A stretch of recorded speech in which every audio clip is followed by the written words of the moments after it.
Is if x minus 3 is equals to 5 then find the value of x। हम यहाँ पे क्या दे रखा है, x minus 3 is equals to 5 दे रखा है, ठीक है। हम यहाँ पे x की वैल्यू फाइंड आउट करनी है, सिंपल है। तो जो माइनस 3 है वो राइट हैंड साइड जाके क्या हो जाएगा, प्लस हो जाएगा। तो 5 प्लस 3 कितना होता है, 5 प्लस 3 होता है 8। तो इसका आंसर क्या आ जाएगा, 8। तो इसका करेक्ट ऑप्शन क्या है, 8, ठीक है।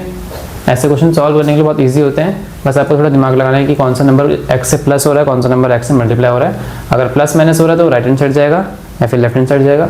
अगर प्लस मल्टीप्लाई हो रहा है तो वो नीचे जाके डिवाइड होगा।